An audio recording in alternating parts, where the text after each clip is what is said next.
18 का 15 पढ़ दो। लूका 18 का 15। यस।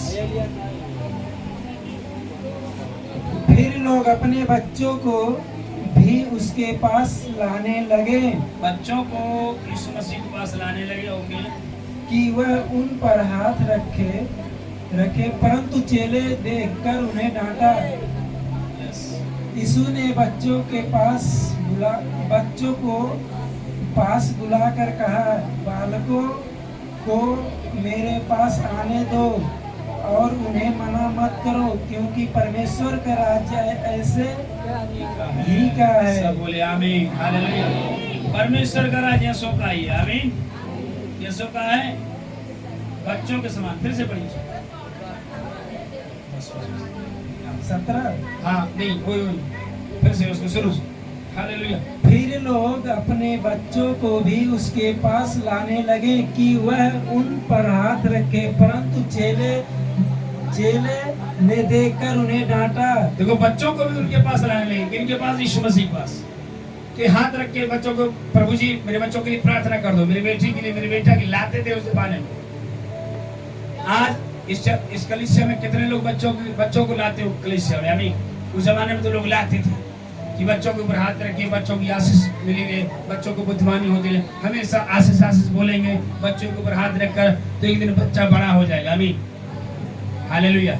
हमेशा बच्चों के ऊपर हाथ रखिएगा पास्टर, आप भी रखेंगे, पास्टर भी रखेगा, आशीष बोलेंगे, बड़ा बोलेंगे, बुद्धिमान बोलेंगे, तो 100% वो बुद्धिमान बन ही जाएगा। अभी क्योंकि बाइबल बताती है तुम्हारी जबान में सामर्थ है, जो तुम बोलोगे और वैसा हो जाएगा। अभी आपका बच्चा कितना भी बिगड़ा हो, कितना भी खतरनाक हो, आपकी बात नहीं मान रहा, आपसे बिगड़ रहा और आपकी शरारतीपन कर रहा, कोई बात नहीं, आप बिल्कुल बोलो मेरा बच्चा अच्छा है, आशीषित है, सामर्थी है, बुद्धिमान है, सफलता की ओर जा रहा है, तो वैसा ही होगा यीशु मसीह के नाम से। आमीन। आप बीच में जब पढ़ाई नहीं होती तो आप प्रार्थना में ला सकते हैं संडे को, और आशीष मिलेगा और आपकी उसके लिए दुआ होगा। और ऐसे उस समय में यीशु मसीह बच्चों को बुलाया, और कुछ लोग तो मना करने लगे, बच्चों को नहीं, बच्चों को प्रार्थना नहीं आना, बच्चों को प्रार्थना नहीं कराना, बच्चों पर हाथ नहीं रखना। नो, बाइबल बताती है यीशु मसीह बच्चों को हाथ रख के आशीष देता था, आशीष करता था, बच्चों ब्लेस, आशीष पाओ। और यहाँ तक उदाहरण भी बताता था, स्वर्ग का राज बच्चों के समान है। अभी जो स्वर्ग का राज को बच्चों के समान लेगा वही स्वर्ग जाएगा। बच्चों में एक खासियत होती है, इसलिए बच्चों को उदाहरण बाइबल में दिया है। बच्चे कभी भी किसी बात को सुनकर, आमीन, अपने खुद ना करके माँ बाप को बताते। एक थोड़ा झगड़ा भी हुआ माँ बाप को बताएंगे, थोड़ी परेशानी हुई माँ बाप को कंप्लेन करेंगे, कुछ भी गलती हुआ कभी झूठ नहीं बोलेंगे, अच्छी बात बोलेंगे। आमीन। हालेलुया। इसीलिए स्वर्ग का राज बच्चों को समान है, और हमें ऐसे ही ग्रहण करना है। कोई भी गलती हो पिता को दिखाना है, कोई भी प्रॉब्लम हो पिता के साथ प्रार्थना करना, और पिता आपको सारी परिस्थिति को बदल के आपको एक जीवित बनाएगा। आमीन। हालेलुया। इसलिए बच्चों को मना किया। और आगे बढ़िए। यीशु ने बच्चों को पास बुलाकर कहा, बालकों को मेरे पास आने दो। देखो, यीशु मसीह खुद बच्चों को बुलाता, बालकों को मेरे पास आने दो। आमीन। अब बालकों को रोकने वाली दुष्ट आत्मा को निकाल लेंगे उनसे। आमीन। बालकों को मेरे पास आने दो।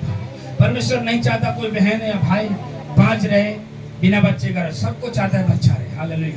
इसलिए बालकों को मेरे पास आने दो, बच्चों को मेरे पास आने दो। हाँ, उन्हें मना न करो। लोग मना करते हैं, ना बाबू तू प्रार्थना में नहीं जाइए, हम जाके तोरे खातिर प्रार्थना और आराधना कही दे। अरे आपका खाया हुआ उनके पेट में नहीं जाएगा। कहा तू घर रखा हुआ, हम जाती प्रार्थना, घरवा के देखिए, घरवा की रखाई।